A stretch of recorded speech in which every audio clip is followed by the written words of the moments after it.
Hello, everybody, and welcome to Paranormal Nation Radio, Not So Normal, your regular Tuesday night at 5 p.m. show with Denise and Ron. And Ron's out of the picture right now, but how's Hey, Denise doing? I'm great. I'm looking to see if I've gotten any emails in the last 15 minutes from our guest. Yeah, So just see if there was some miscommunication. I did talk to her yesterday. So okay, here. Oh, she sent me the covers of her books. Okay, okay, she'll be here in a little bit. okay, no problem. So that's good. At least she's validating that she's coming. Yeah, So I'm really looking forward to this guest I because really, I remember her from when I was little bitty watching that show. Hello, Russell. We're both doing pretty good today. mm-hmm. So yeah, I'm interested because like I said, if you tell somebody if you saw Star Trek and you saw the belly dancing scene, you've seen this lady, and I think it's going to be so interesting to hear her story, Yeah, and I want to I want to focus on it because this is different than what we normally do, but it's going to be enlightening for our listeners to hear true life stories from people that survived. And hi, Frank. so I am excited to have her on. And so I'm going to go ahead and introduce our guest. Go right ahead. Our guest tonight is Tanya Lemani. And you may have seen her, as I said, in the belly dancing scene from Star Trek. She's been in some Elvis movies, and she's written 2 books. And one of them is Have Belly Will Travel, and the other one is Passport to Freedom. And we're going to talk about those. And so, welcome, Tanya. Hi. Hello, Tanya. Hi. Hi. Who Hi. am I saying hello to? Okay. What? Go Go ahead, Mom. Denise. Okay. Well, I'm Denise. We talked on the phone yesterday. Of My course. husband will be here in a moment. And Okay. above you on the other side is our host, Carl Albertson. Carl And Albertson. I'm the host here Carl. and the owner of the network that we're live on. Okay. So, Okay. but it's great to have you on. When Denise told me that, I said, "Oh, I remember the belly dancer on Star Trek because I used to watch it all the time when I was little." And I was like, "Oh, this is going to be great." Oh, yeah. Yeah. Star Trek. Amazing, isn't it? Yeah. Star Trek and Elvis. I am invited to all kinds of functions for Star Trek and Elvis. I've done so many other things. As you can see in the back, there's Bob Hope movie that I did. I did a lot of other movies and worked with the incredible people in Hollywood, legends.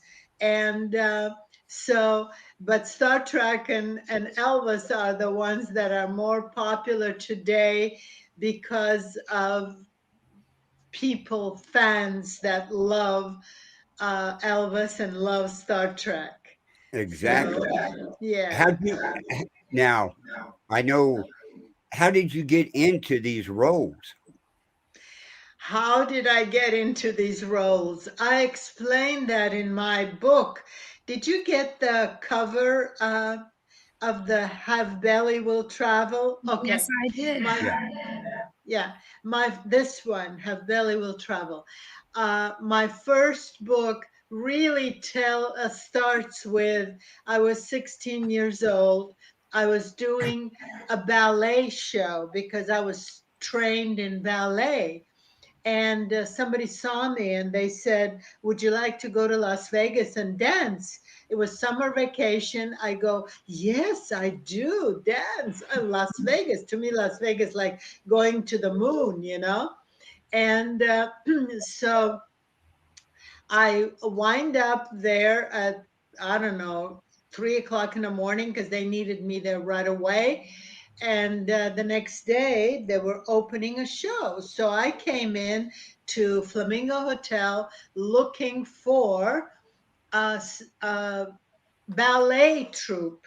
They said, "No ballet, there's a belly dance show opening tomorrow.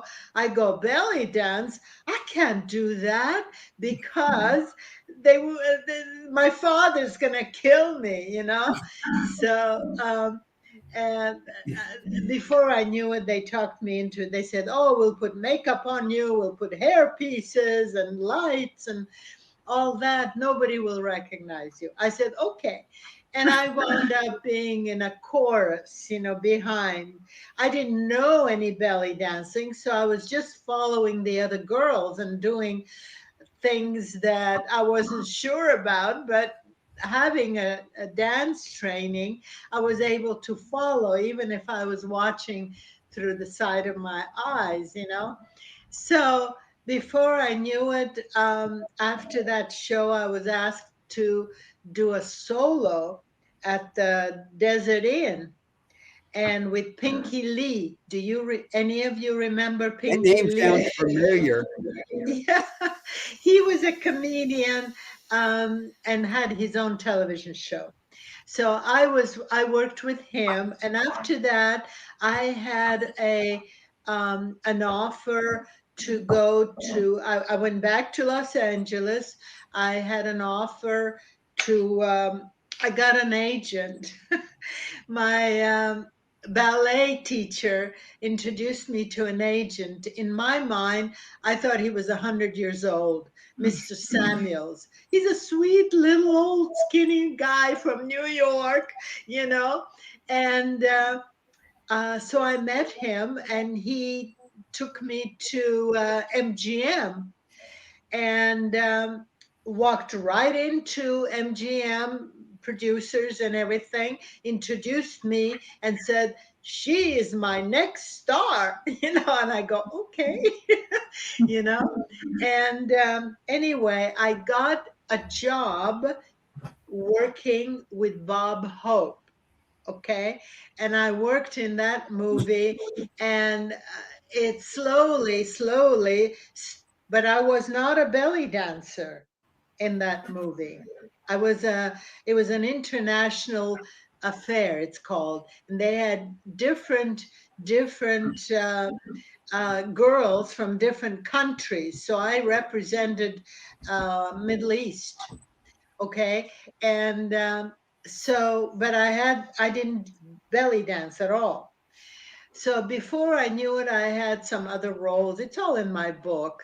And then I had an offer to do I was a slave girl and did a belly dance in at Paramount with Shatner playing Alexander the Great. Okay. Alexander the Great. And I was one of the slave girls.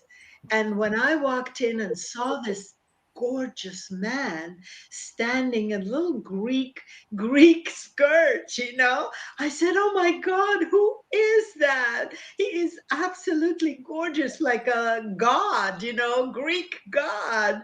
He was absolutely gorgeous. Anyway, they said, that's William Shatner. He's playing the lead and all that. I go, oh wow, that's great.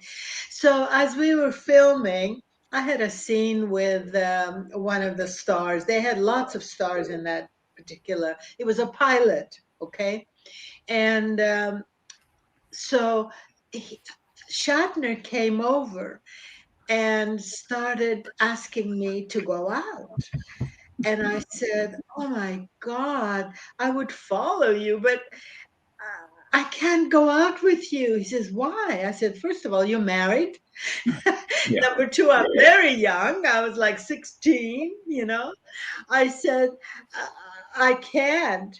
So that was the end of my romance, okay, with Shatner.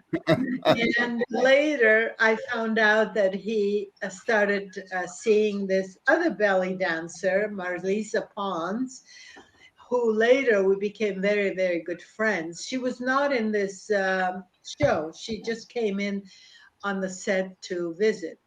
So anyway, I did that, and then I did a lot of other things on and off. Started as belly dancer and started getting acting roles. And so finally, I was at my agent, my little old agent said, "Oh, you have an interview at Paramount." I go, "Oh, what is it for?" He goes, it's a television series." I said, "Well, what's the name of it?" He goes, I don't know, Star something. I said, "Well, what is it about?" He goes, "I don't care. Just go get the job." I go, "Oh, okay." So I show up. I didn't even know what show it was. They gave me a script with my lines and things, and I had to audition with the lines and dancing. So I got the part, and I show up. I didn't show up filming yet.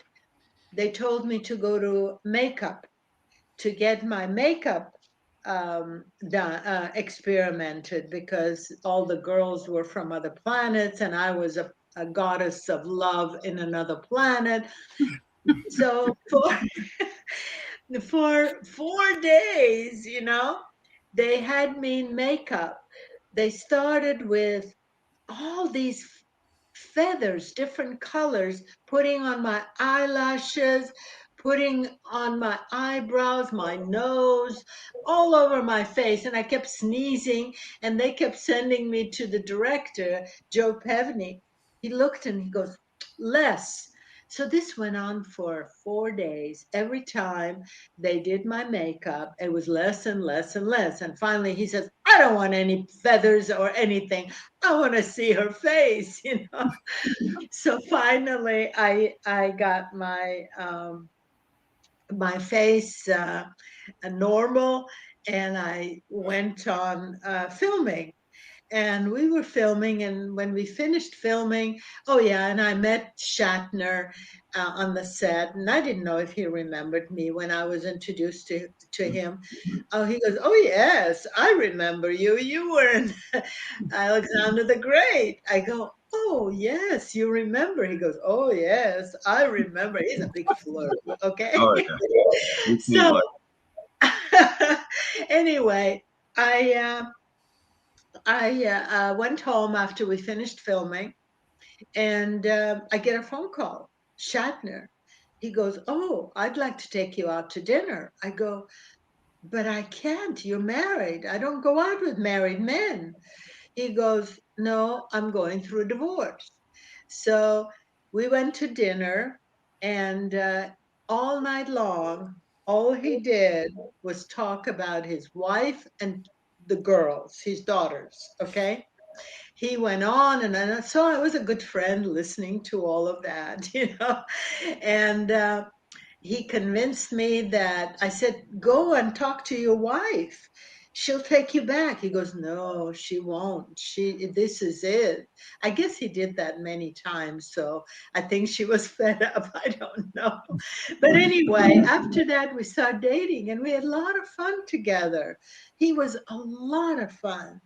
And he was a lot of fun. And when I found out that he was dating a lot of other women, I go, "Oh my God, I can't do that." I was old fashioned.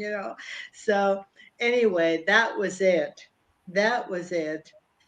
We remained friends, but I didn't date him anymore. As a matter of fact, I didn't see him until later when he was doing T.J. Hooker. I went on a set with my son at that time. No, my son was still a young kid. And I went on a set to say hello to him. And he stopped the filming and he came to me, you know, and he was happy to see me and all that. So I said, "Well, good to see you." So I left and he followed me on his motorcycle home. I'm watching in my car, and there he was. Went all the way to my home, and he said he wanted to see me and everything. I said, "No, my son is at home. I can't see you." So, anyways, we remained friends, and uh, there were other PR things that we did together and everything. And every time I see him at these Star Trek signing, we laugh and we joke and we talk. We're friends. As a matter of fact, I arranged for him to go to Germany and get an award there. So him and his latest wife are there. Latest wife. Yeah. And so we were there all together with other stars and everything. We had a lot of fun. Elizabeth was not very, very cordial to me, but I didn't know why, because I didn't say anything. I don't know if she found out I saw him years ago, I don't know, but she wasn't very friendly. But I didn't mind, I was very cordial. And anyway, then we uh, did other things, like I invited him to go to Florida for art exhibit. He was their guest of honor, and they gave him an art piece and so on and so forth. So we kept in touch, and so that was Star Trek. Well, the reason that Elizabeth didn't like you is because you're the one that got away. Oh, well, he dated so many, I was just one of them. So Yeah, I didn't understand it. But I doubt that he's going after these other women. Well, no, I don't doubt. I don't doubt that with Shatner. He kind of seemed like a womanizer. Yeah, but he seemed like a really nice guy. Yeah, he does seem like a nice guy. He was a lot of fun. He is a lot of fun, but he has a temper. Don't fool around with him with his temper. I've seen it, not to me, but I've seen it on other areas, like on a set and this and that. Yeah, he was difficult sometimes, but other than that, he's very bright, very intelligent, very talented. He was a Shakespearean actor, before he was on Star Trek. So he had a lot of great training, and he had this great voice that I thought was very, very sexy. Anyway, yeah, he was a lot of fun. It was a lot of fun. I figure he had, from him being on this new show that he's on, Unexplained.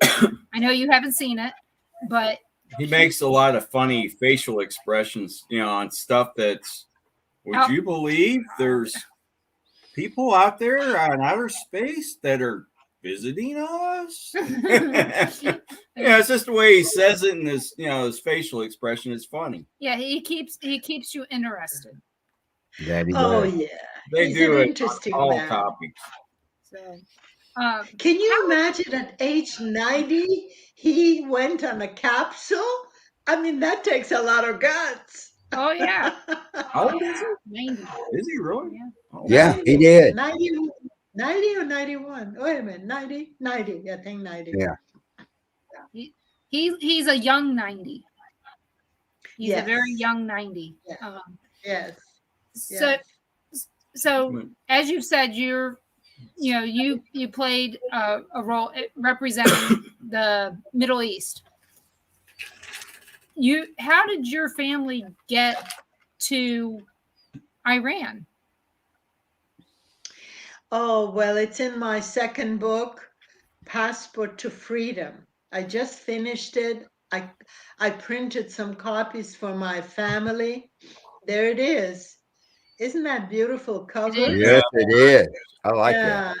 Yeah, I'm very proud of this book because a young woman, actually Iranian woman, designed that cover. My husband and I, we gave her a lot of information and photos and this and that and ideas that what we wanted, and she designed that cover, and I love it. Yeah. So that book is about my parents growing up in Ukraine mostly I'm Ukrainian. I had one grandfather who was Russian, who was in the Tsar's army as a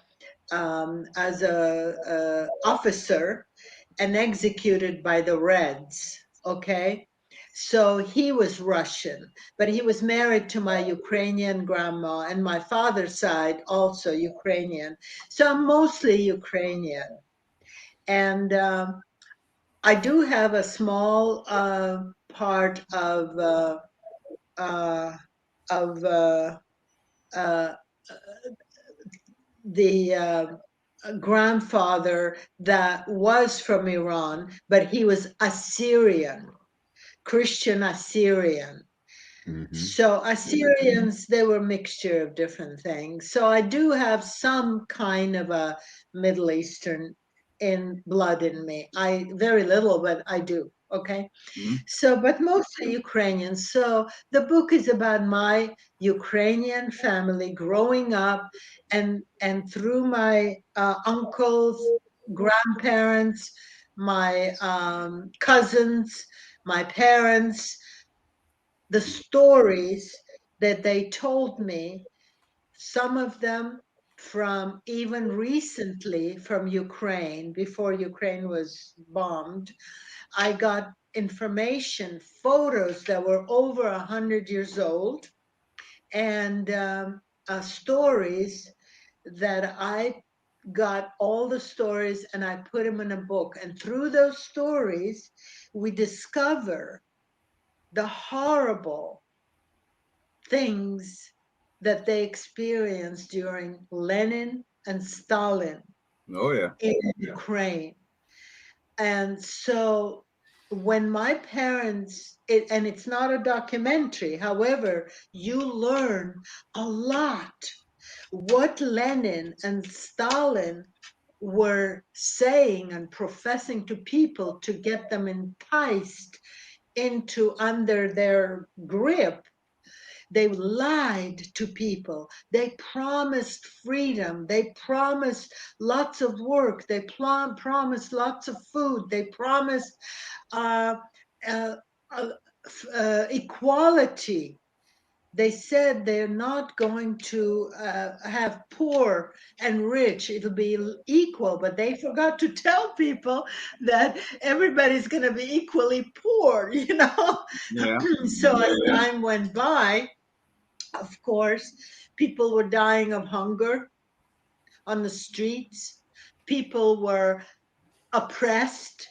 You could not go to church. You could not teach children prayers. They would take their children and program them, you know, in a certain way, so that they would follow their agenda.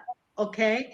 So a lot of it, through the stories of my parents and all my relatives, you hear what we hear today. It's scary.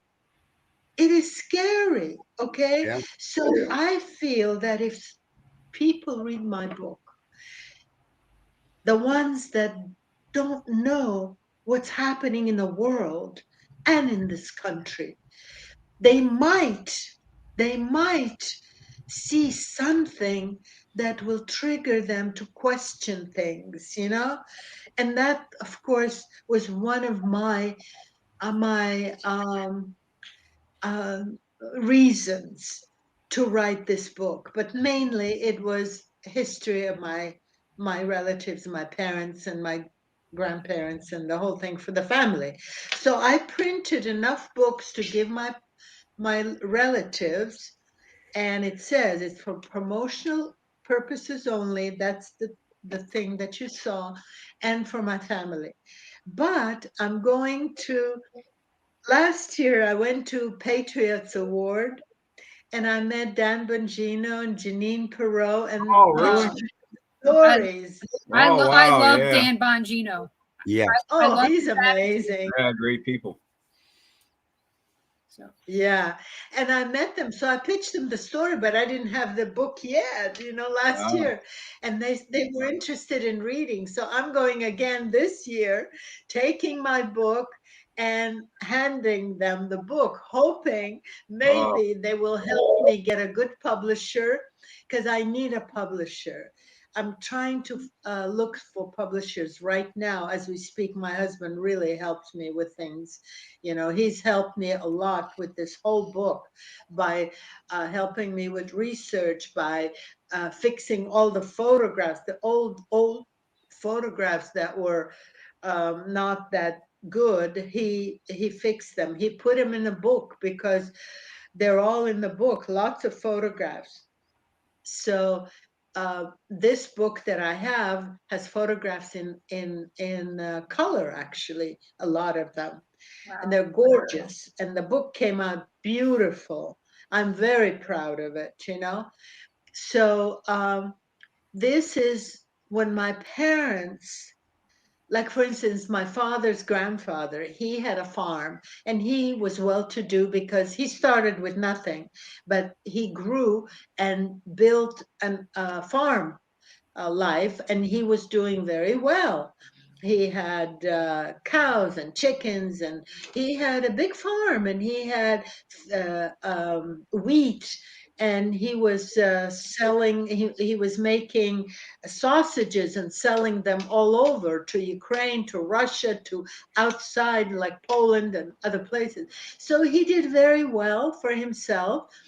When he knew what was going on in the country, he went and made ham out of the pigs and things, you know, ham, and he took a lot of food and buried it. He built a special container to put the food in under his house.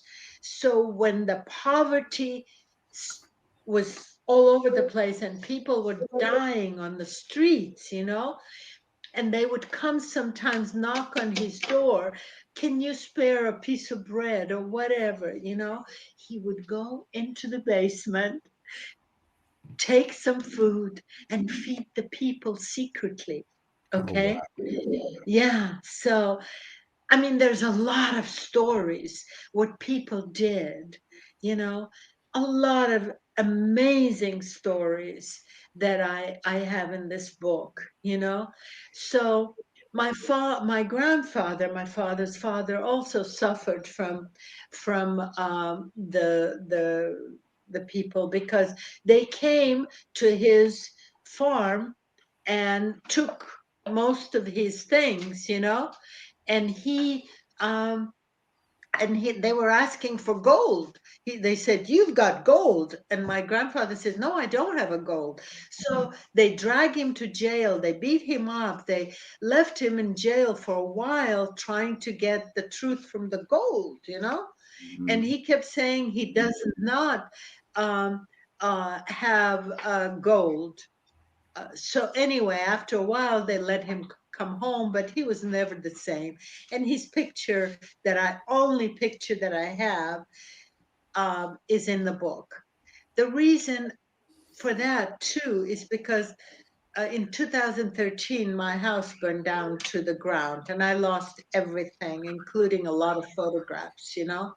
So one of the photographs I have is when he was very already beat, not in good, you know, he didn't look as good without a beard and he looked old and stuff. So, but yeah, there's stories like that in the story. And then when my parents grew up, my mother was an artist and she went to art school when she grew up. She had a very bad childhood, very bad. For instance, one of the things she did, because of her father being in a white army, she was persecuted. And when she went to school and they found out that her father was executed, but he was officer in a white army, they took away her portion of pieces of bread. They would distribute bread to children every day because of hunger, because of lack of food. They would distribute little pieces of bread to the children. They took her portion. So she didn't have even a piece of bread to eat. Okay. There was a young boy sitting back of her. His name was Leon Chulok. This is leading to something I will tell you later, but remember this name, Leon Chulok, okay? Okay. So he was sitting in the back, and he was a Jewish little boy, and he secretly was sharing his piece of bread. It brings tears to my eyes, I swear, When things are so bad, people are the one who help each other, even children, okay? So this later on, I'll tell you the punchline to that story. Well, my mother was persecuted, but when she was old enough, she was accepted in art school. And when she finished her art school to be a teacher, and her girlfriend, they both were sent to Turkmenistan to teach underprivileged children. So they were in Turkmenistan, close to Persian border. And then there were a lot of bad things happening in Turkmenistan. They were killing all the Ukrainians and Russians there. So they decided to escape to Iran.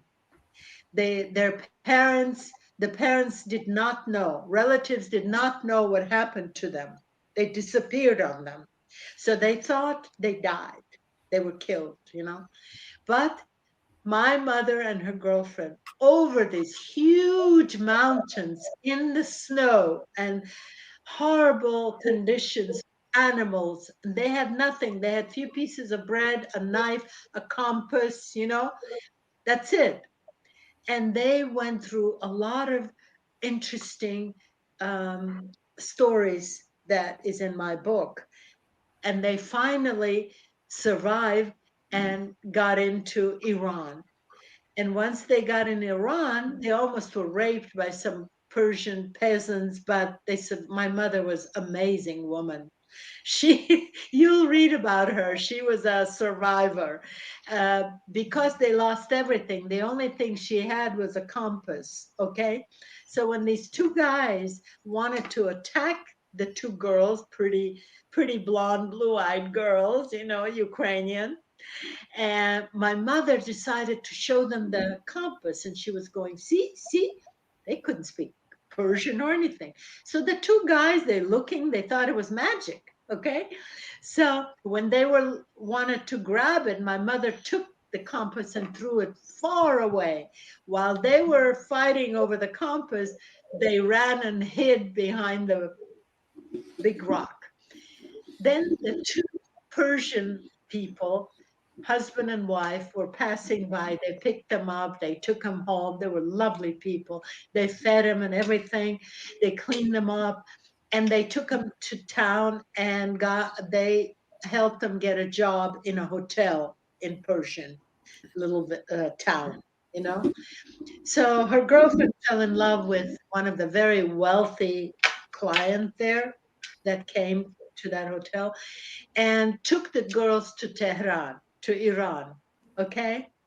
And there's a lot of different stories. And my dad went to Iran in a different way. And my mom and dad met in the church there, and they got married. And I was born there. My brother and sister were born there. Okay. And interesting stories. Interesting stories. Very quickly, I'm going to tell you one. My mother was, as I told you, an artist, right? She decided to open a business in Iran. She opened the business, and she lived with a family, Russian family.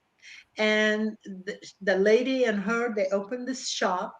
And my mother, the Shah at that time, Reza Shah, the father of the late Shah, um, told the ladies they can take the veils off. He wanted to modernize Iran. So hats came in, and nobody had hats there. So my mother started making hats, and she put artwork, she put her dolls, she made dolls, paintings, and hats. So she was making a lot of money. Everybody was coming, buying everything. And she became very successful. When Iranians found out, they said, a woman, a foreigner in business, making money, unheard of. So they were going to exile her and took her to jail. So she was sitting there very scared, didn't know what's going to happen to her. Finally, a big car came and picked her up and took her to the palace. And she thought, oh my God, what am I doing in palace? They're going to hang me here, you know? She didn't know. And she was waiting, and she was in the hall, main hall, looking at all the artwork there that was hung. And all of a sudden, this man is coming up to her, and it was Reza Shah, the Shah of Iran at that time. Mhm. And he introduced himself, and she thought, oh my God. And he says, you're an artist. I saw your art. I would like you to help fix all the art in the palace, because I'm having a big party, international party. Can you do that? My mother said, yes, I can do that. So after he saw her work, he had her do it. And then after, he was very pleased. After that, he says, go back to your business, open your business, you're okay. You know, so Oh, that's just great. one of the stories. I There can't were wait so to read all many. this. So, I mean, your stories are excellent. You yourself are an excellent storyteller. Frank said, he goes, I was astonished at Tanya's memory for details when he read your first book. So Yeah. I hope that you find a publisher for this Passport to Freedom, because I think that it would be on the bestseller list probably very quickly. So Well, okay. Thank you. Thank you for your prediction. But you see, my father, my mother, and I, all three of us, we had a dream. Okay, we had a dream of coming to America, and my father wanted to work in America as a geologist because he had his training in that. My mother wanted her art in museums, and I wanted to get into the film business. So after so many years, we finally came to America. We were very poor. We lived in somebody's basement. And my dad was working as a janitor. My mom was cleaning hotel rooms. And I was working after school, trying to help. And my father finally, after a few years, went to Washington, D.C. He took a test. He was 55 years old. He took a test with young doctors from Harvard and this and that. They took tests together. And his score was the highest. So they looked at his score. Who is this man, you know? They thought he was cheating, so they brought him in the office, sat him down, start talking. And my dad had a very thick accent, but he spoke English, but very thick accent. So they started asking him questions, and he kept answering them, you know. And they said, "My God, the man knows his business." So that they hired him, you know, and his dream came true. My mom's art went into different major museums in Los Angeles, okay? And I, of course, went to Hollywood and was accomplished, very busy actress, working actress, okay? And so the American dream came true, you know? And all through these stories, you will see God's hand with my mother, with my relatives, with me, with our whole family, my brother, my sister. We had God everywhere. I had miracles happened to me personally, you know. And at age 5, my first discovery was when I was sent to French school, Catholic French school.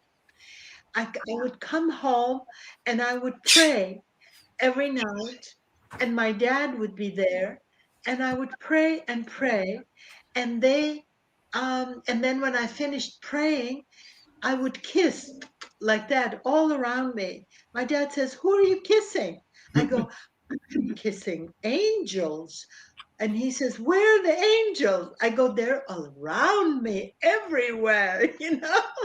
He said, "Oh my God." That was when I was like 5 years old, okay? But since then, there were so many miracles on my life, and it was God's hand that saved me, okay? And so this whole book has that. My sister, my brother, me, we are very, very thankful to God and Jesus Christ, which we are so grateful because we are blessed. And I know I am blessed with my family and my grandkids. My son is fabulous. Great, great son, the best son in the world. My daughter-in-law is fabulous. My grandkids are fabulous. My husband, Charles, is incredibly. He's so supportive in every way. And his children, you know, are amazing kids, you know, and we are such good family. And the last picture in my book is last year's Christmas, where we all are together, you know, and my last words in my book says that America has gone through many things, bad, good, whatever. And I truly believe it will survive whatever is happening now. I said, I know God will help all of us. I said, I believe it will all be saved. We're all going to be saved. This country, the world, you know, I believe. I have faith in God. Okay. And I thanked everybody. And I also said that um, because of all the good things that have happened to me and my family, we are grateful for all our blessings. So it is a good book. It is uplifting at the end, you know, it's very uplifting, but you will read all the good, bad, scary, and God helping all of us, you know, in this book. So basically that's a highlights of things. Right. If you have any question. Oh, we'll have tons of them. That's the thing. It's like, how do we start? How many languages do you speak? I fluently speak 3. Okay. And then I can understand some Ukrainian. I can understand a little Polish here and there. And yeah, so basically 3 fluently. Yes. Russian, English, and Persian. 3. Oh. Wow. Yeah. And I read and write in 2 languages, English and Russian. Oh, and I can read Persian very slowly, but I can read. Yeah. I would have to translate it all, so it doesn't matter. So Frank's given us some information, which we talked about on the phone. Yeah. I'm not sure if you all know that Tanya worked with Elvis too. And so, do you want to share any stories How's about Elvis working doing? with Elvis? Oh God, yes, yes. How's he doing? Elvis was an amazing man, okay? And he will always be remembered because of that, you know. He was very spiritual, he was brilliant, he had a photogenic memory. Oh, photogenic? No, photographic memory. You know, he was very smart. He was generous with himself and whatever else he shared with people. And of course, the voice, and what a gorgeous man he was, you know. Yeah. So when I saw him first in the movies, I thought he was cute. You know, he was cute. He sang good. But that's about all I can tell you about that. So when I was on the set near the makeup room, I saw this man walking, and I looked and I saw this aura around him. This aura was so gorgeous. I couldn't believe it. And he walked with a little smile, crooked smile that he had. He was walking towards all of us, and he was introducing himself to everyone on the set. He says, "Hi, I'm Elvis. What's your name?" And they would say, "I'm Mary, I'm John, I'm whatever, you know." And he says, "Hi, I'm Elvis." And he would shake their hand. Then he came to me. I was like dumbfounded by him. He came to me and he says, "Oh, you're Tanya. You must be Little Egypt," because that's who I was in his show, Little Egypt. Okay. I go, "Yes." And he goes, and he started talking. I don't know what he was saying. I kept hearing blah, blah, blah, blah. And I kept saying, "Yes." And he kept saying, "Blah, blah, blah, blah." I go, "Yes." He goes, "Blah, blah, blah." I go, "Yes." And he goes, "Blah, blah." "Oh, yes." And then he says, "Tanya," really loud. I go, "Yes." He goes, "Can I have my hand back?" I was holding on to his hand. I was let go.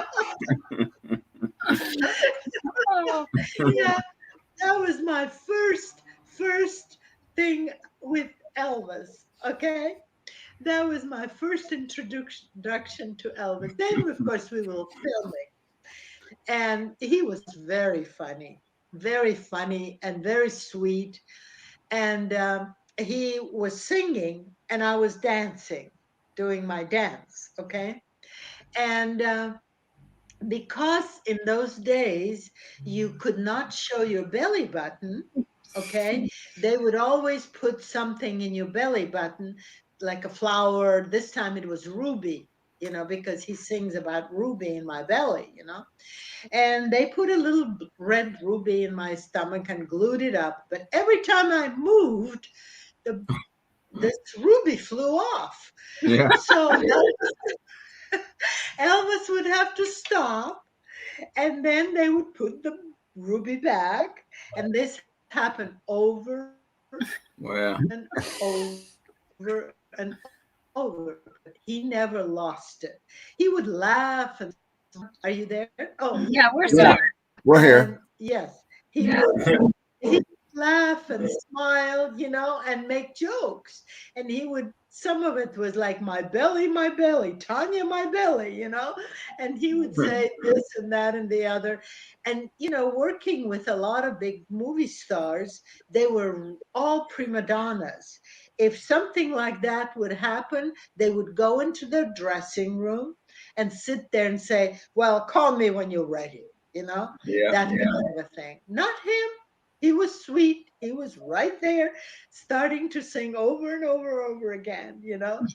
So that was our wonderful experience. And while I was in a set, of course, I met Colonel. I didn't care for him. I knew nothing about him. Zero. I didn't know. But when I shook his hand, I had this bad feeling. You know, I get that way sometimes, a lot of times, you Yeah. know. Nobody seemed to like him.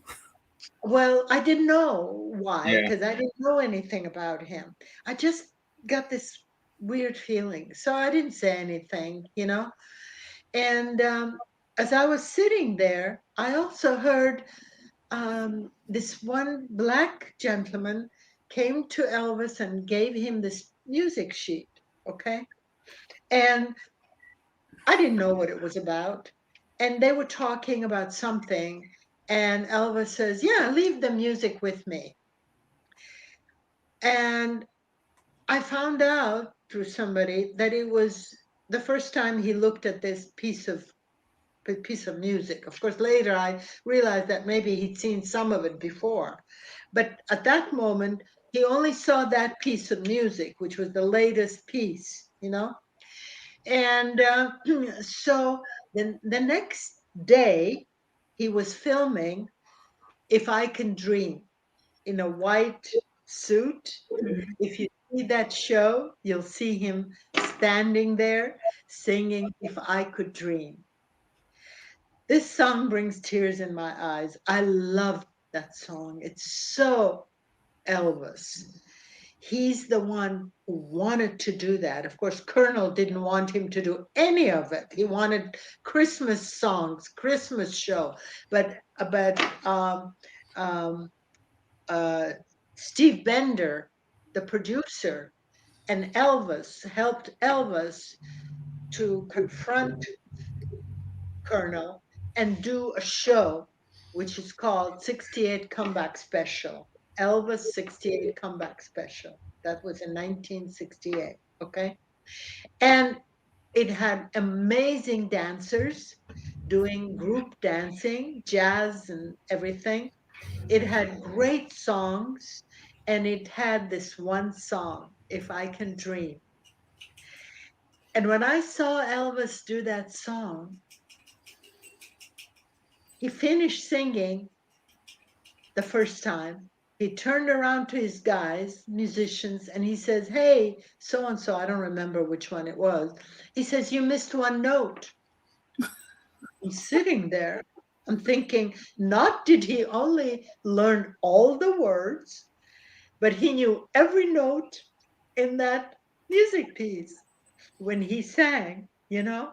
He was brilliant. Nobody gives him credit for that. He was a very brilliant man. And the last movie I saw about Elvis, it was a good movie. I enjoyed it, but it was not about who he really, really was. He was spiritual. He was compassionate. He loves Black people. They criticize him of being racist. He was not a racist. He had Black people in his shows everywhere. He had Black, I mean, we went to his home in Tulupo, where he was born. You know, we went to his little house. We went to his church, and then he went to Black churches and he sang with them. You know, so when they call him racist today, it's crazy. It's absolutely insane. You know, he was a very generous, kind man. Okay. Brilliant man. And when he was in Las Vegas at the Hilton Hotel, in the main room, I was in the show, my show at the lounge. So one night somebody says, Elvis is in the audience, just before I went to do my show. I go, really? I'm going to go say quick hello to him. And I went to him and I said, hi. Before I said anything, he got up and there were guys around him. And he says, Tanya, hi, sit down, have something, drink. I go, no, I have to go get dressed.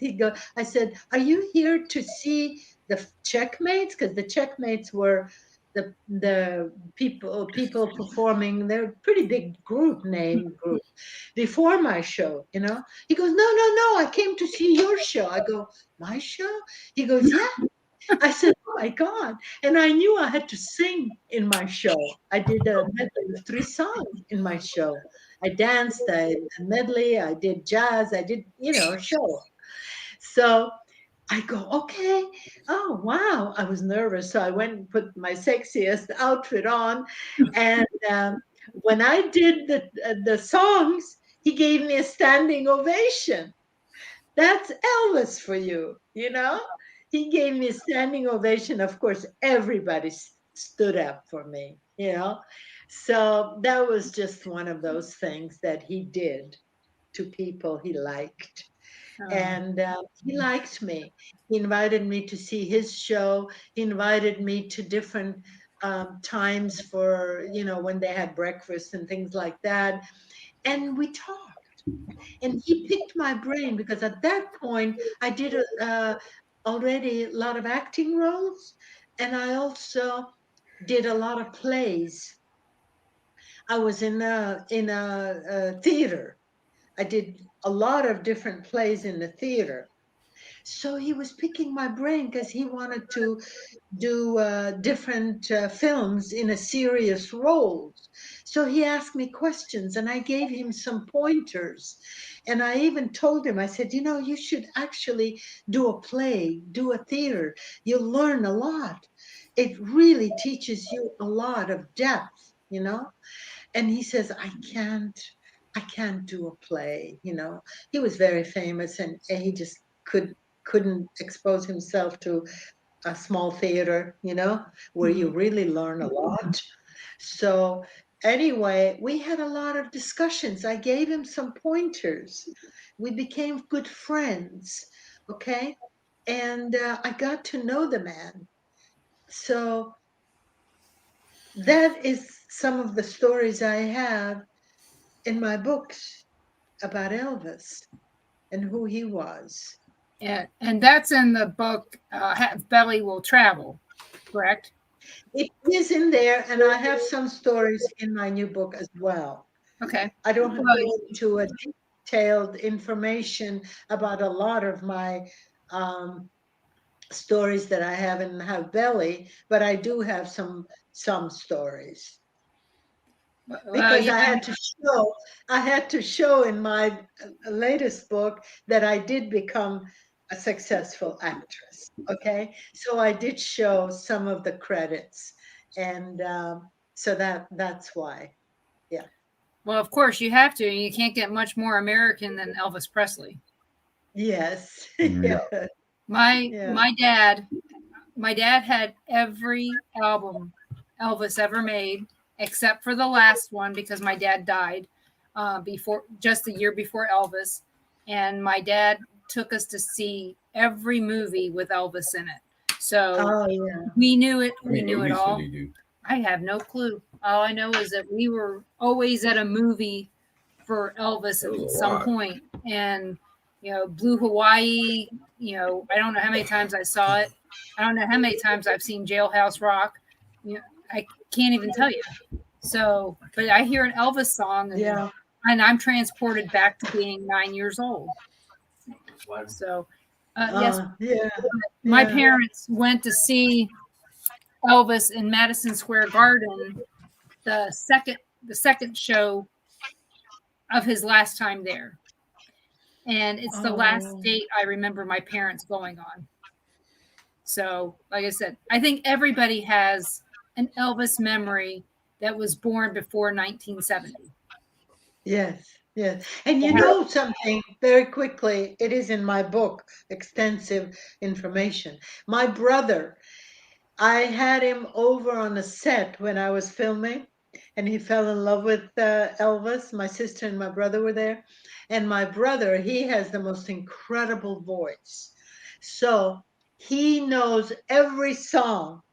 And when he was a young man, and he went and had a lot of different what do you call it, auditions to sing in different places, and they were talent shows, and he would perform and the girls would go absolutely crazy. My brother was really good, and he had few moves and all that stuff. He's a good dancer.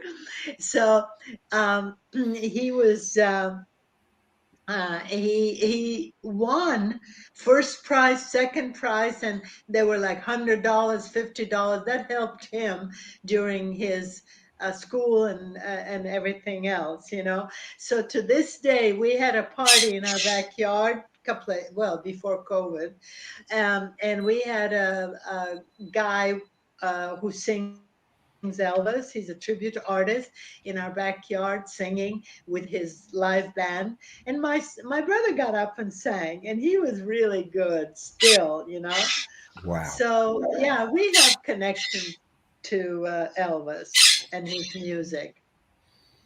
You told me a story yesterday about when your mother was passing.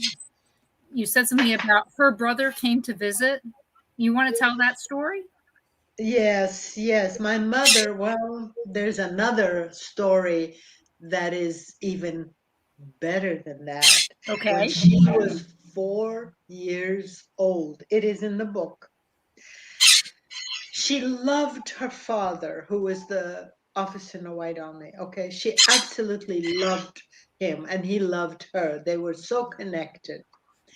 So when he disappeared, and my grandmother and my mother did not know what happened to him, and my grandmother was looking for him all over the place because they did not know where he was. Okay, one day at around 5 in the morning, my mother had a vision, and she started seeing her father in this huge room. She explained it as a big room. It was a warehouse. But she says, "Oh, Daddy is in the big room with lots of his friends. There were all these guys are his friends. They're all there, you know. Oh, I see my daddy. I see my daddy." And then she says, "Oh, my daddy is going to the wall and he's writing something on the wall. And there are a lot of other guys, his friends, writing something on the wall." And she says, "Oh, that's nice, you know." And so then she sees these soldiers coming in with guns and pushing all the guys out. And she says, "Why are these bad guys with guns are pushing these friends and my daddy out?" And they were pushing them out.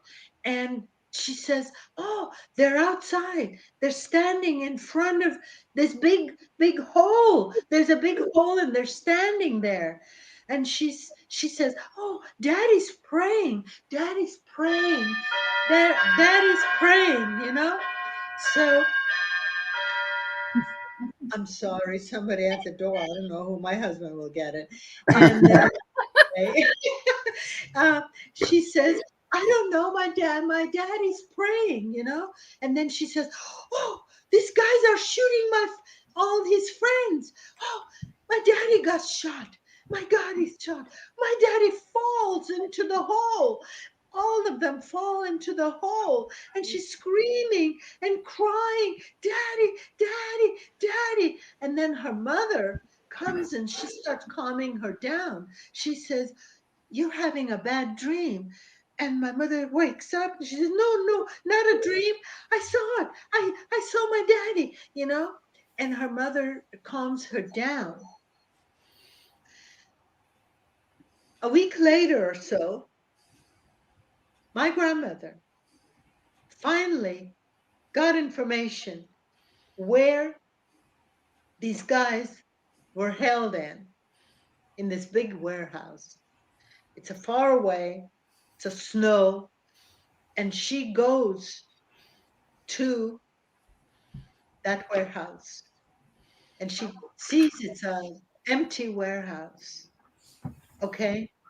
And she didn't know before she left, she saw all this writing. She reads other people's writing, you know, on the wall. And then she found her husband's writing. And it was exact date exact time that my mother had a vision. And it said, "My dear wife, my wonderful boys," and he named the boys, and Valentina, my mother's name. "I probably, when you get this letter, I will not be alive anymore. I just wanted you to know, to my grandmother, the boys will be okay because they're boys, but please take care of Valentina." So when my grandmother read that, she fainted. Then when she came to, she lost her mind. She was walking around in the snow, totally crazy, talking crazy. People found her, brought her home. She went into a terrible depression, okay? And anyway, she thought her daughter, my mother, was evil or something, because my mother had this vision. She said, "You put a spell on your father, and that's why he died." My mother said, "No, no, I love my daddy. No, no." But she was mean to my mother. So my mother went through a lot of bad things in her childhood. So my mother survived everything. She became very strong, strong woman. Okay. So my mother, at her bedside in the hospital before she died, I used to come there all the time, every day, made sure the nurses were taking good care, pills and everything that she needed. I would feed her when she was able to eat, but then she wasn't. So, but she was still very bright in her mind. She was not, my mother never lost her mind. She was very sharp. One day I come and she says, "Oh, Tanya, my brother came to visit me." And it was her older brother who'd always took care of her when she was little, protected her. She says, "My brother, Shura, came to visit me." Okay. I said, "Shura?" I said, "You had a dream." She goes, "No, no, no. He was right there. We were talking, you know? I said, I didn't want to say anything. I knew that her brother died a month before. Oh, wow. I never told her about his passing. I didn't want to upset her. Okay. But I got a notice from Ukraine that her brother, Shura was short for Alexander, died. My mother didn't know that. She says, "Oh no, we were talking." I said, "Well, what did he say?" "Oh, he told me not to worry, that he will be always with her, not to be afraid. He'll be right next to her." I was flabbergasted. I didn't know what to say. I said, "Oh, well, that's nice." I didn't want to, say anything. I said, "Well, that's good. That's." So, yeah, my mother had many things that she was very in tune with, spiritually and everything. And I guess it's a sixth sense or whatever it is. I mean, we have five senses, but then we don't know anything about the sixth sense. It's not developed yet. Maybe one day. Some people have it. Maybe my mother had it. I've had it somewhat. It's in my first book. Well, you said you Which saw scared auras, so me a lot. Scared me a lot. So I had to give it up.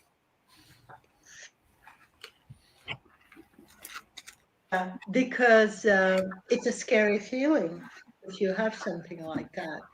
But yeah, my mother had that. My mother had that. yeah. Well, I think what your mom had when she was 4 was possibly an out of body experience. I don't know, but Because I had something similar. Because I witnessed my dad's death and didn't know he had died until the next day. for sure. I mean, I thought it was just like I was there. And then when I was at my dad's funeral, I've told people this before. I saw him walking around. I had no clue he was really dead. I thought he was faking. Yeah. I thought he lied to me, and he was just doing it to get out of child support. Is what I thought at 10, But you said that you see auras. Do you still see auras today? Not really. I don't. I mean, sometimes I do, but not really. No, it was one of those things that was such a strong aura on Elvis that I couldn't miss it, It was gold and purples, and I mean, it was beautiful, So I had an experience when I was, which one was it? I had several experiences. I had a dream about my dad, okay? About my little brother. I had a baby brother, and I loved him very, very much. He was a sweet little boy. I was around 11, and he was like 8 months. And I loved him and took him in the carriage he loved this particular type of flowers and birds, So I loved him. And one day I had a dream, and it scared me. And I woke up and I ran to my mother. I said, Mommy, Nicholas, name was Nicholas. I said, Nicholas, I had a dream that Nicholas died. She goes, oh, how? I go, you had him in a carriage, and then he turned blue, and he turned blue, and I kept saying, he's blue, and you kept saying, oh no, he's gonna be all right, and you were kind of throwing him up in the air. And so on and so forth. She says, what? No, it was just a dream. It's not going to mean anything. He's fine. Do you know, a few days later, he died exactly how I had a dream about him. Exactly. He had something where he turned blue, and my mother was trying to get him back, and he would get his breath back, and it happened 3 times. The third time, he never survived, and he died. Okay? That was one of the things. The second one that I had a dream about my dad. My dad and I, we were very close. And I took care of him. I always took care of my mom and my dad. And my dad was very close with me. So I would always take him to the hospital or doctors or this or that or the others, So after he passed away, I had a dream. I would have a lot of dreams. He would come knocking on the door, and he was cold and skinny and scared. And he says, can I come in? I'm cold. Can you feed me? I go, yes. And he would come in, and I would take care of him. And this happened several times. Okay? Then on his birthday in January, he died in October. In January, I had a dream. And he came to me. He was looking good. He was smiling. He was happy. I go, Dad, you look wonderful. What's going on? And he says, I am so happy. I said, why? Why are you happy? He goes, I live in a place that I'm so happy now. Can I take you with me? I go, yes. So we go into this long hall. As we were walking in this long hall, I kept hearing people on each side in sort of compartments, little apartments or something. I did not see who they were. I did not look. We were just walking, and I could hear them, And then he comes to a little compartment, and we walk in. He says, this is where I live. And I looked around, and I go, what's so good about this place? It was nothing. It was very simple. So I said, really? I didn't want to say anything. He says, yes. And he takes me to the window. And it was a huge window, glass, big view. And I looked out, and it was hillside, green pastures of hills and hillside, absolutely peaceful and gorgeous. And my dad says, look, isn't that beautiful? That's why I'm so happy here. Do you know, after that, I never dreamt of him again.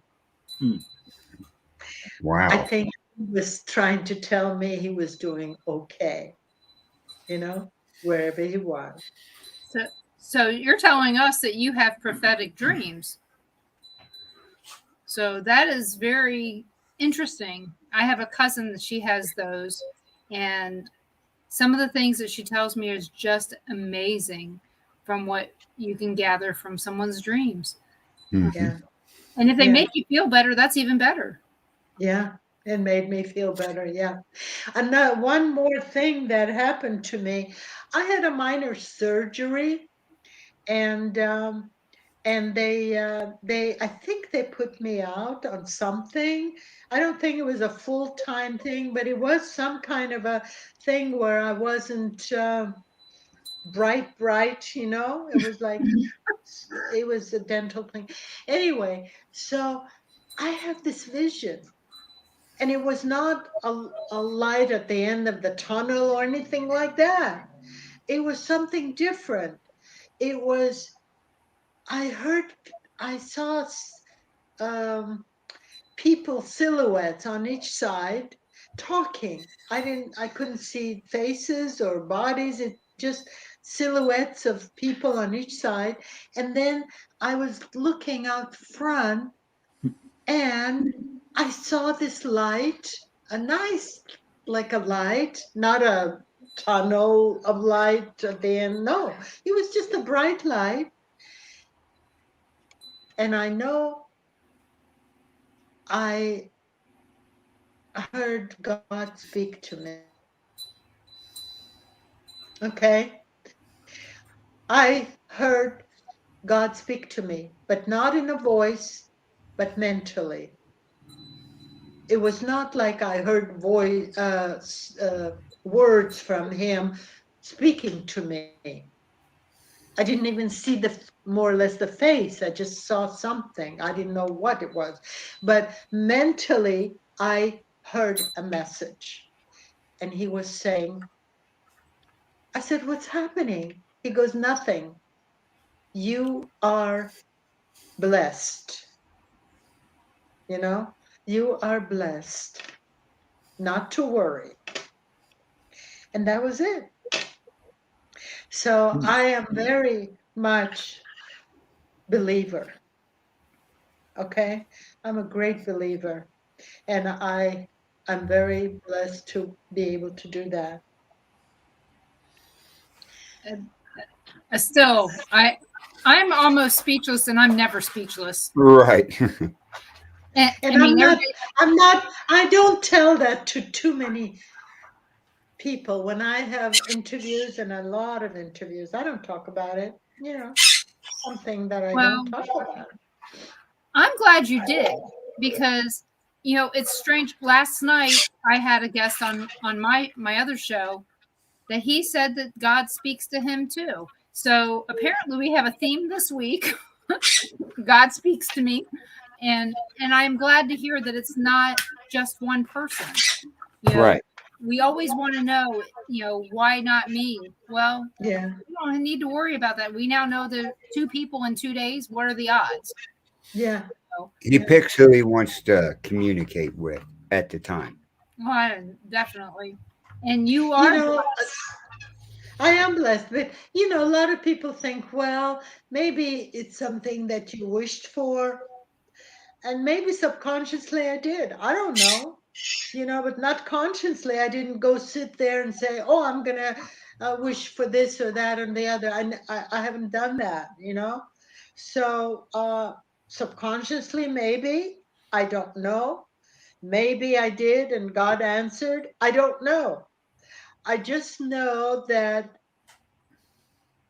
my parents were uh, uh, Orthodox Christians, because of their background. Um, Russian Orthodox, Greek, came from Greek Orthodox, but they were Russian, Ukrainian Orthodox. Okay, so they were not able to really express faith in church there or anything. Later on, my dad was a scholar. He studied Jewish faith, he studied Buddhism, he studied Christianity. He was an incredible, brilliant person.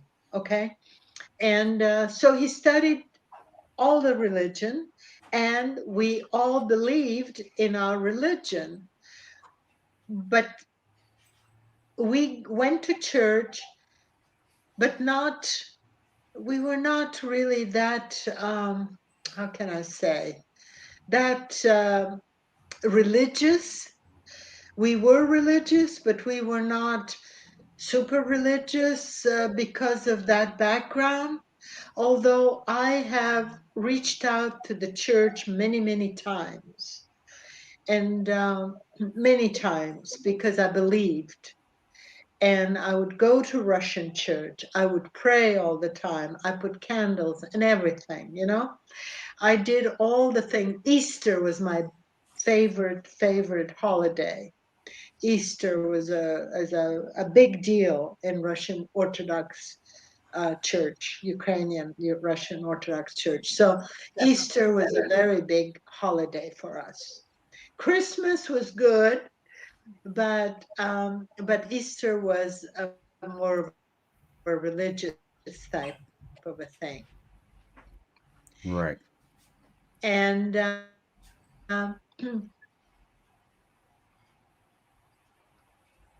it was not because we were that learned in the religion, okay? But to me, it's not. It's great to know Bible, because there are amazing things in the Bible. Amazing. We go to church now. It's called Shepherd Church, and the minister, amazing one. He interprets things from the church in such plain language that we learn quite a bit that way. And this last Sunday, he was so wonderful, encouraging all of us to give love, understanding to everyone, including all the people who might not know God, might not know Jesus, might not know all the spiritual enlightenment, and they might be misled by evil forces. I believe there are evil forces today, and that to love them and to love them and to love them.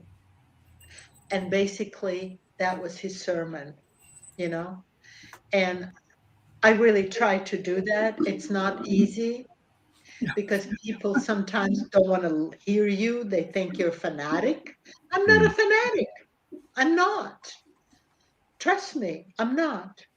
However, I am spiritual, and I try to explain to them that we are all God's children, and Jesus was his son who came here to teach us all the goodness and all the love. Okay? You might not believe in Jesus, but you have to know he only preached, professed goodness, love, spirituality.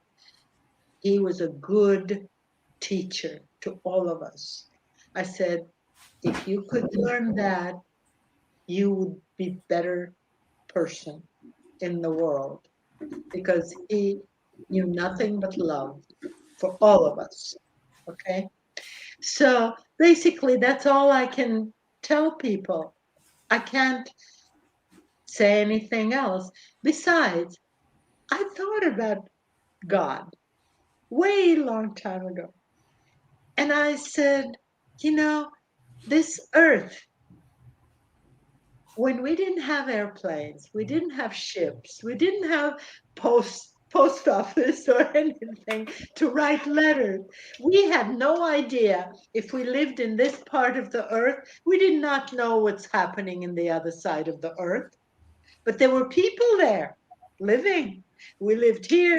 That one has lived there. This one lived here, But the main amazing thing that you discover is if you go and start researching, they all discovered higher powers. They called it different names, but they did discover higher powers other than statues that some of them believe that this god was this god. They discovered higher powers. How?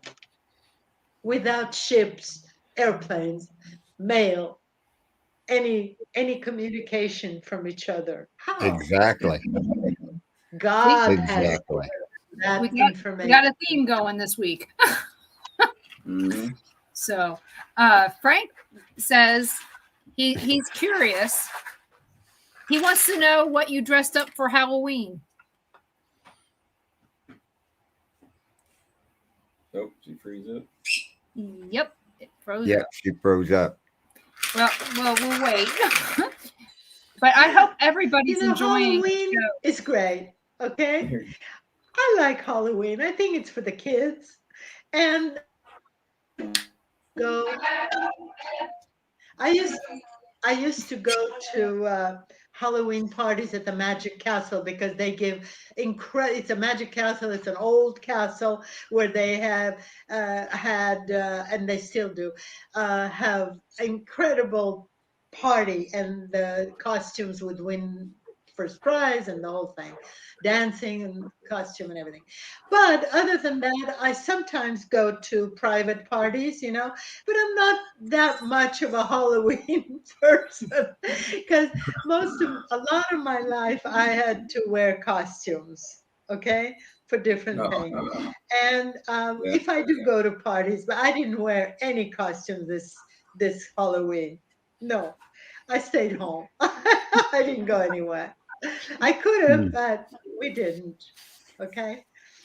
So So But Frank, I'm sorry. I didn't dress like any Halloween. No.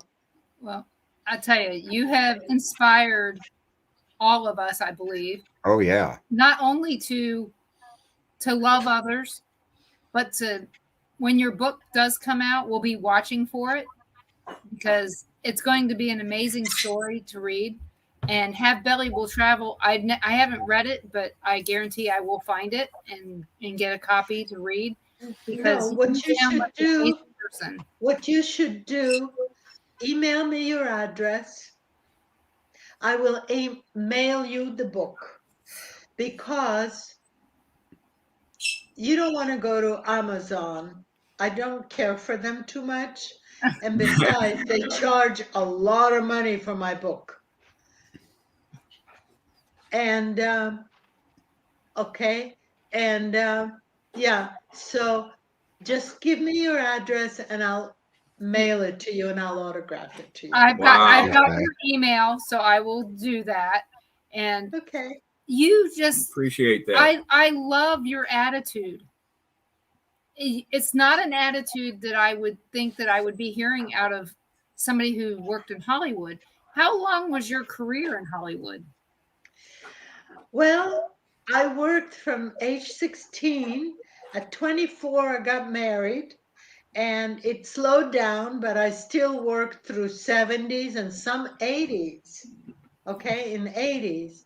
But then things have turned really difficult for me in my life that I had to overcome, and I did.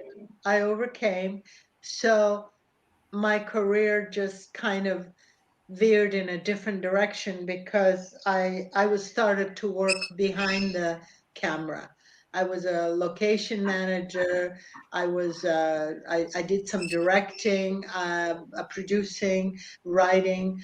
I wrote a lot of screenplays, and so on and so forth. And I just could not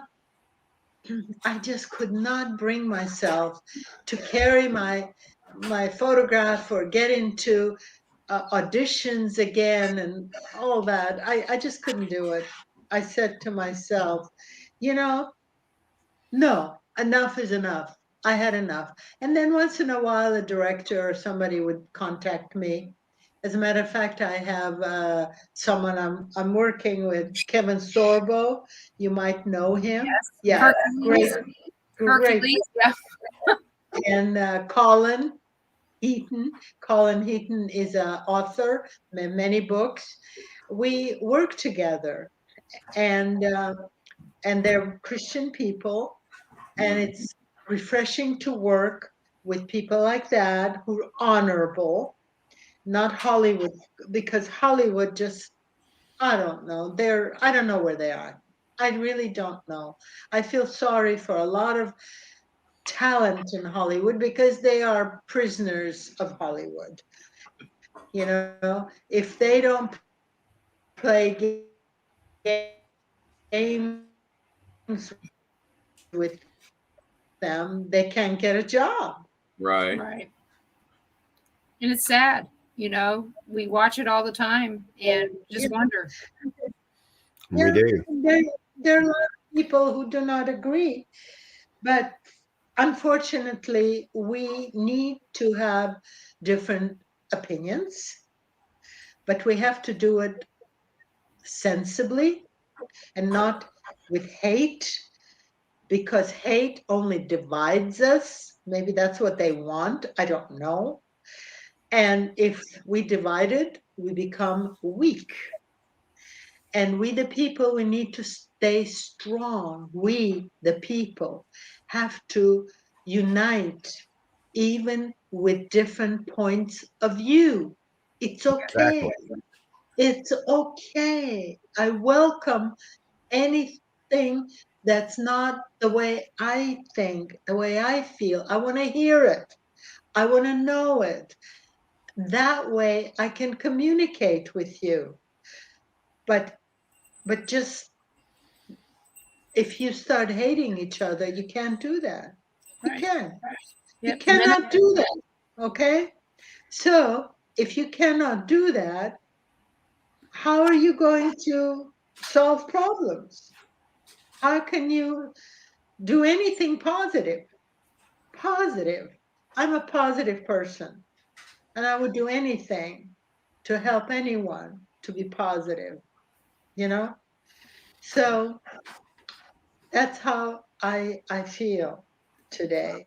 Well, like I said before, first of all, you made me be quiet for almost an hour and a half. And that's a miracle in itself, Tanya.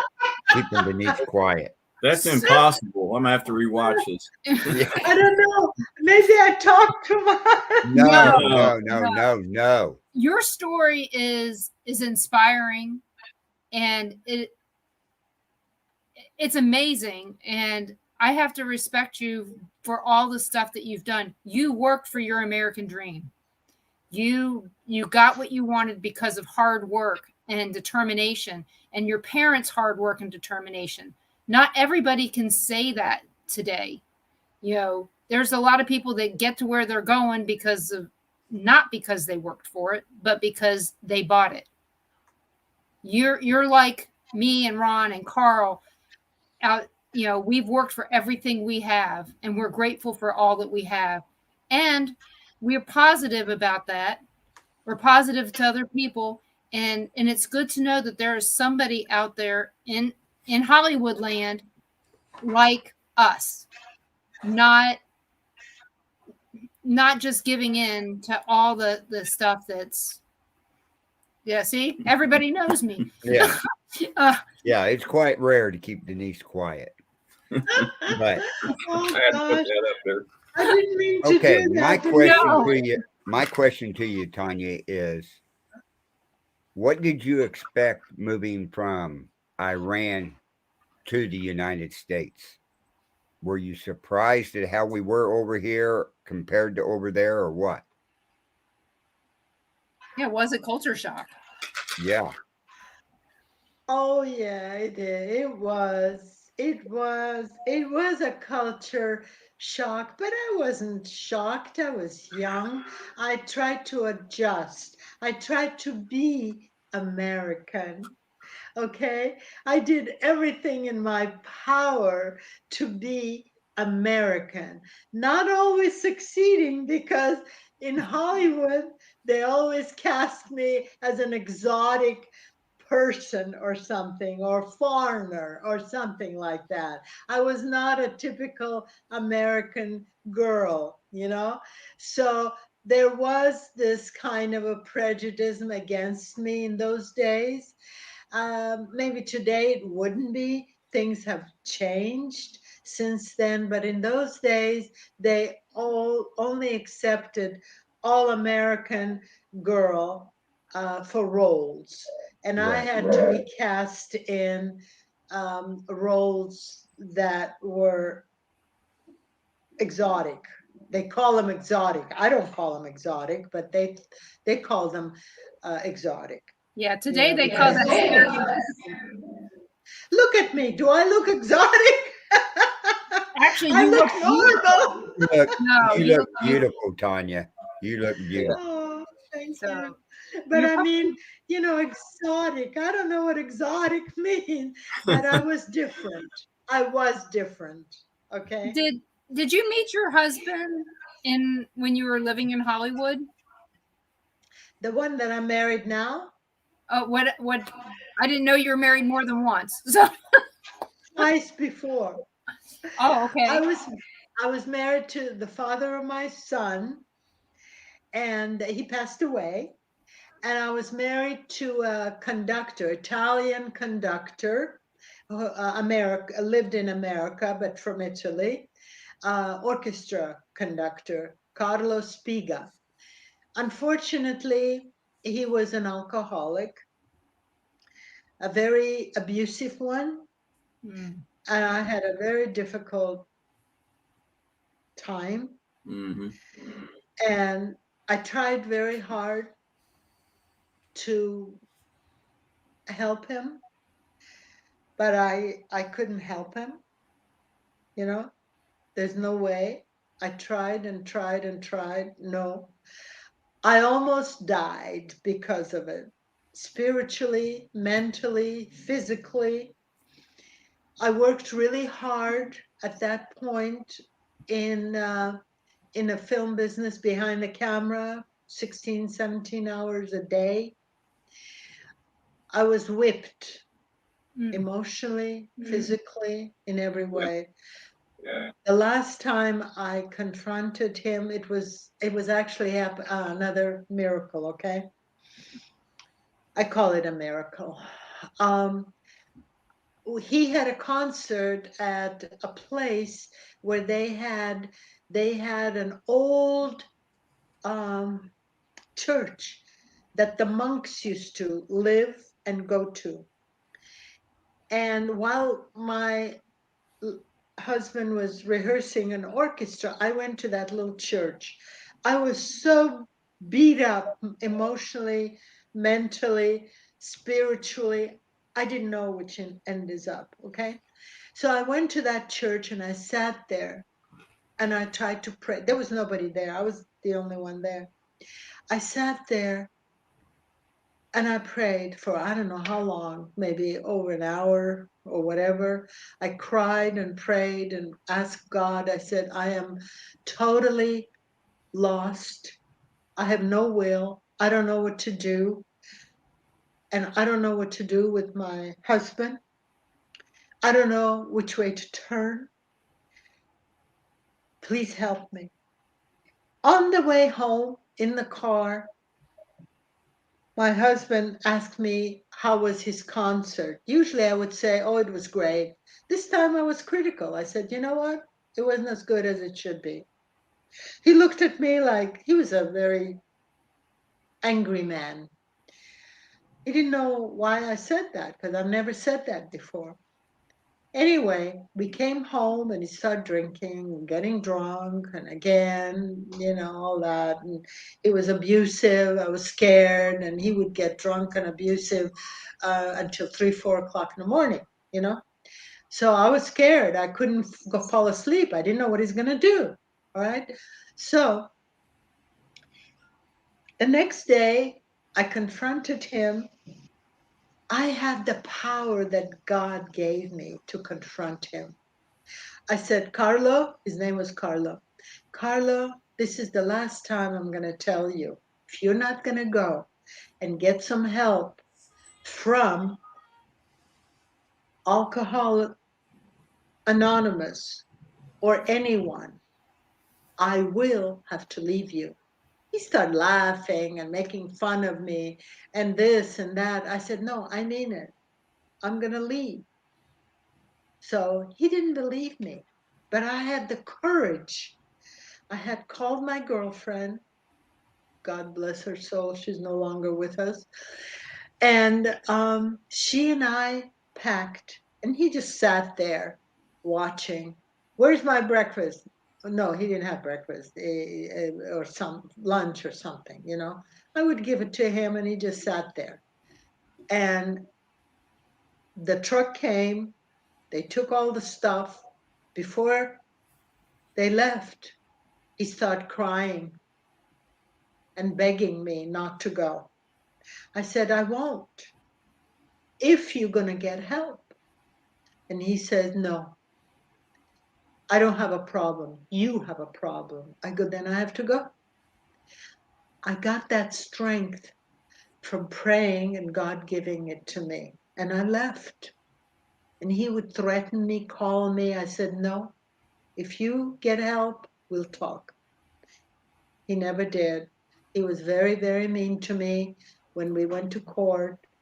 He lied through his teeth about everything. He lied and lied to, I can't even tell you. But all I wanted was to get out and move on. It took a while, it took a while. I moved in with my son, and for a while until I got a place and everything, And so that was another feeling of, feeling of God stepping in and helping me to get out of that mess. So my husband, alcoholic, he died.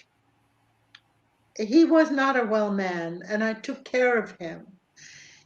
I took care of him. I prayed for him. But anyways, I was gone. He died. He was not a well man. He had a heart problems and everything. Anyway, he died. And I said, I can never get married again. And I got my act together. I learned how to be stronger. My sister gave me a book from church. It says boundaries. I put boundaries around me, If anybody come crossing my boundaries, I would speak up. I never used to speak up. I kept everything inside. I'd say, oh, it's okay. Oh, no, they don't know any better. And my husbands, both of my husbands actually, et cetera, But I learned to speak up.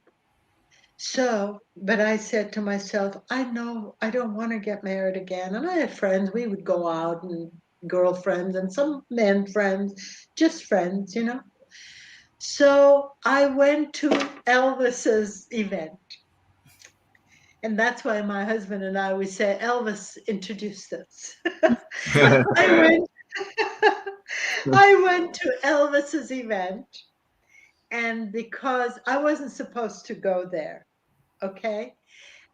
Because I've been there 3 times, and I said, I don't want to go again. I had other things to do. I said, but I'll recommend my girlfriend who worked with Elvis. And I recommended her, and they took her. but she didn't want to travel alone. She was scared to travel. So she talked me into going with her. I said, okay, we're both going to go. Now, my husband's side, his friend and him, they had my husband is an environmentalist. He worked for companies with water purifications, big companies, okay? But on the side, he had a business with his friend. They were friends since childhood, of Elvis's thumbs print on the guitar picks, okay? And they were invited to go to Memphis. So he was there.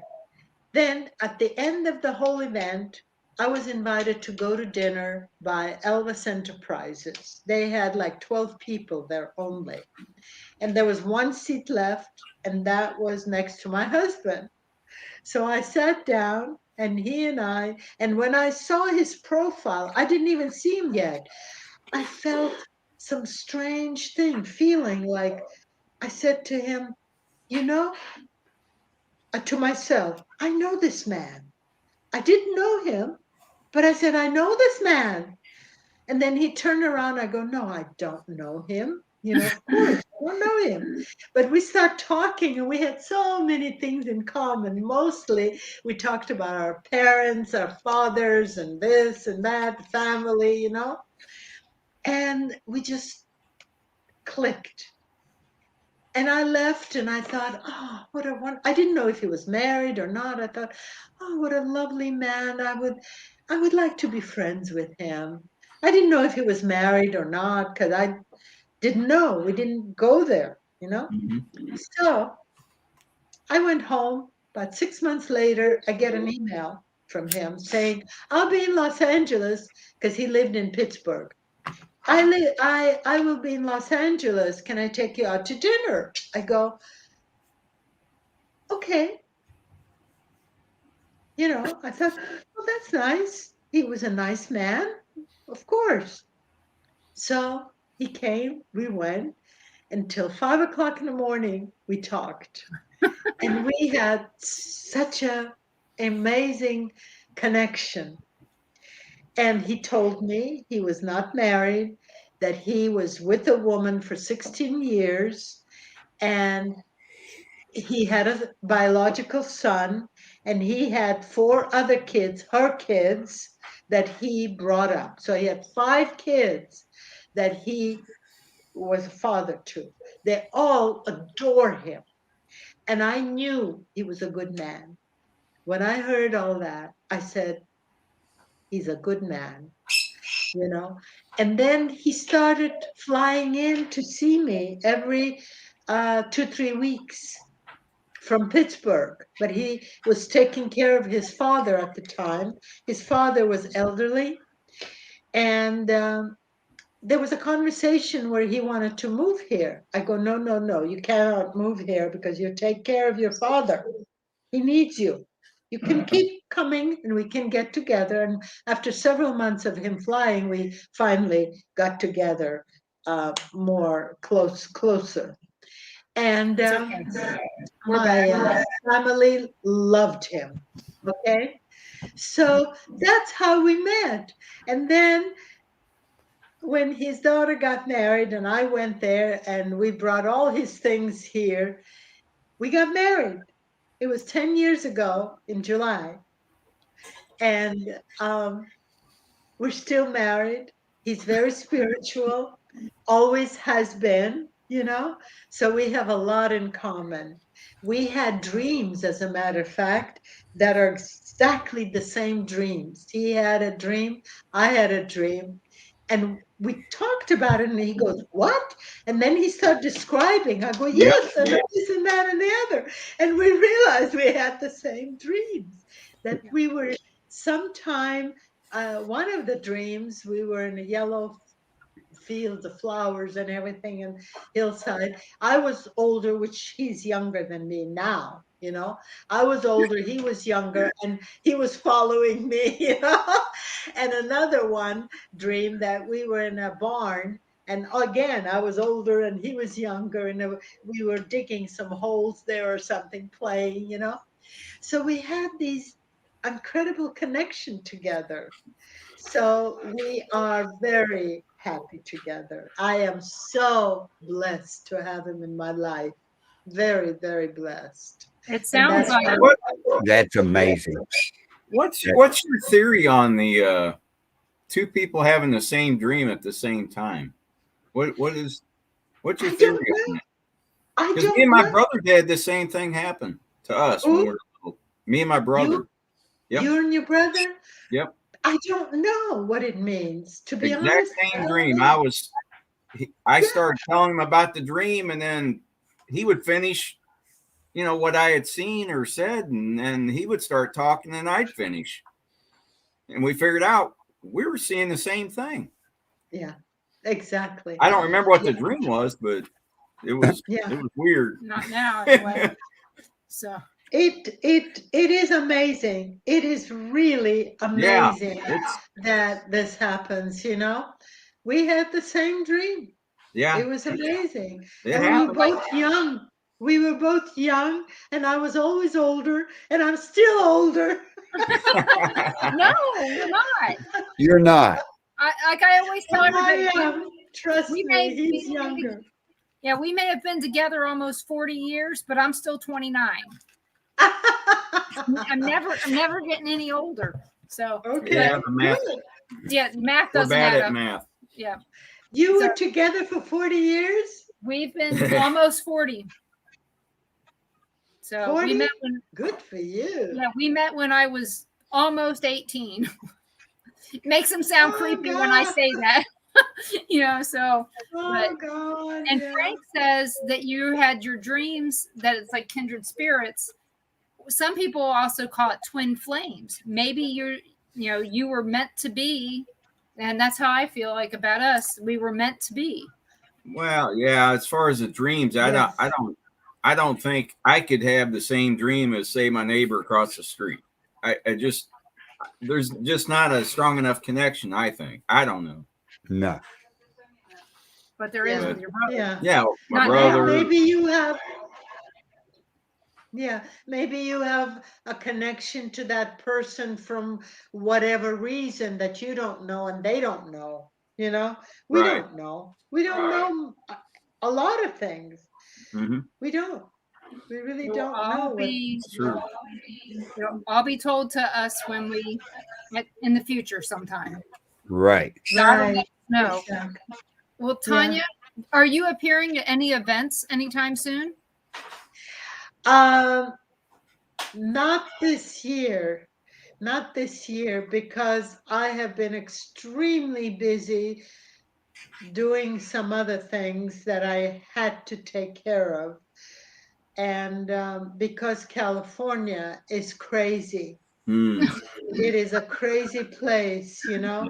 I had a property that I was renting to someone, and I had to sell it and buy something commercial in Arizona. So I had to make a lot of trips there, and I had to take care of a lot of business trying to survive here. This horrible stuff that's going on with our governor. He's not a good person. He's an idiot. Not a good person.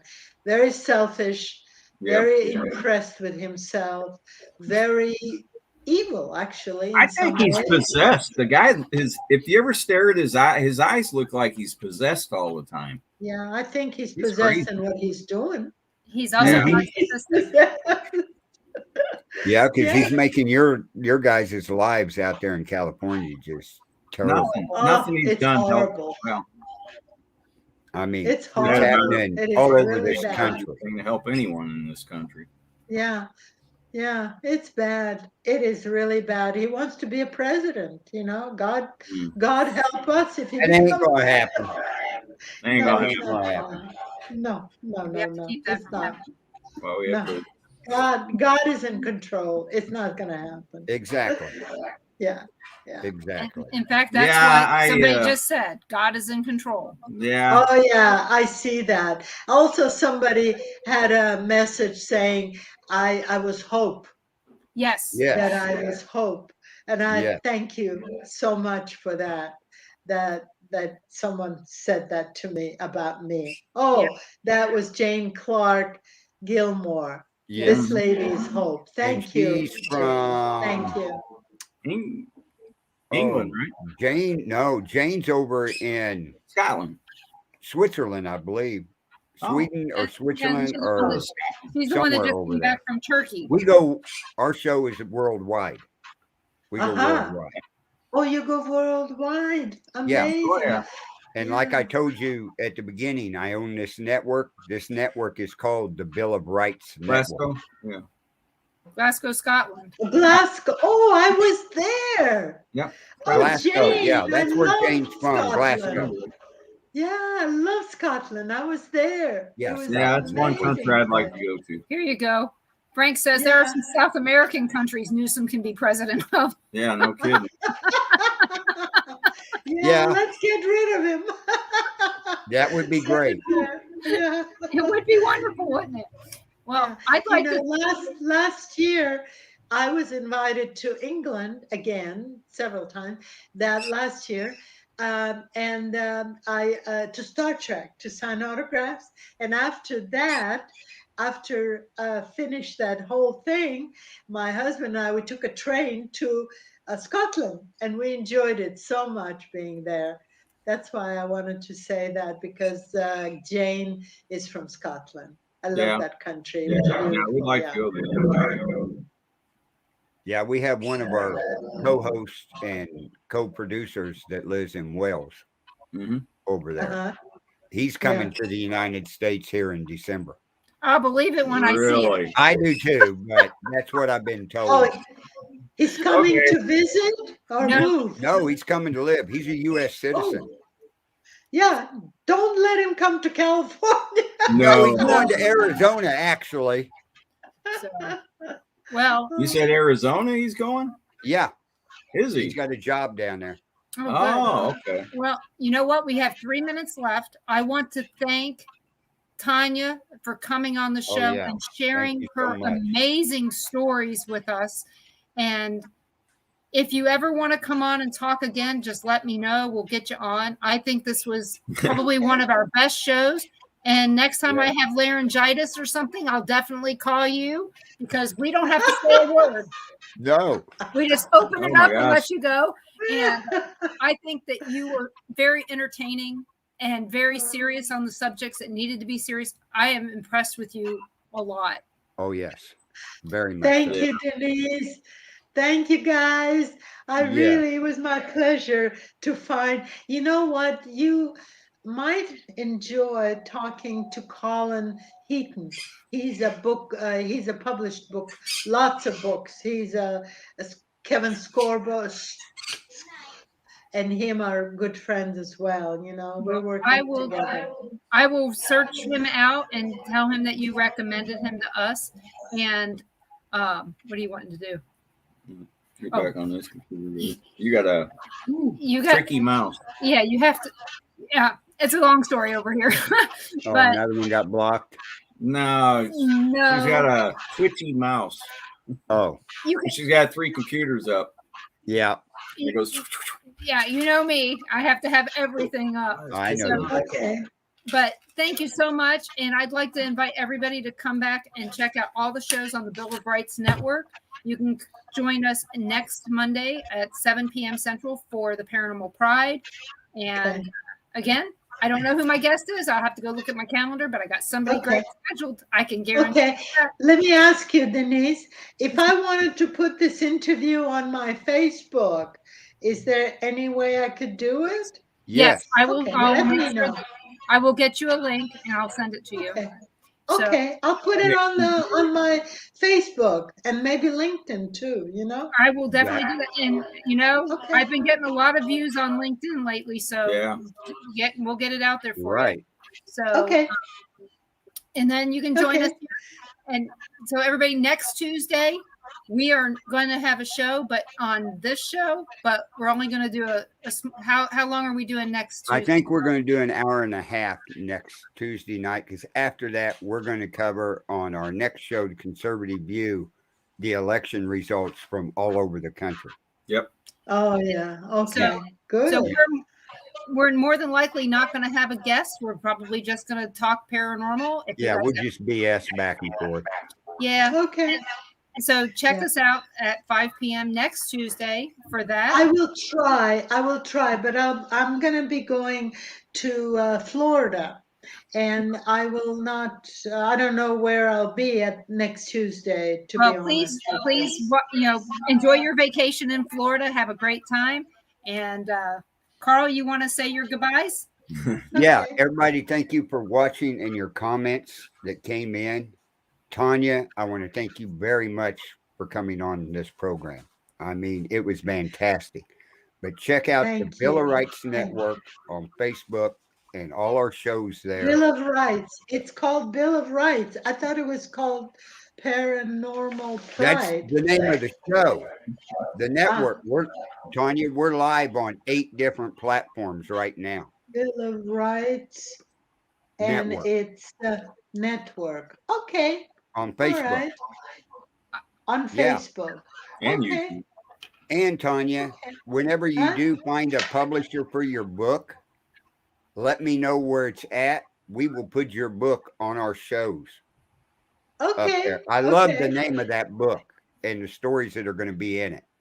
Okay. Well, I'm going to mail it to you, Denise. I'm going to mail you the book. Please. Okay. And like I said, I'll send you the links to everything so you'll have them in your email. And then you can put them wherever you want. Right. So, but we really appreciate you coming on, and everybody have a great night. We'll see you next week here on Paranormal Nation Radio, Not So Normal. Have a good evening. Thank you, and God bless. Thank you. Bless. Bye.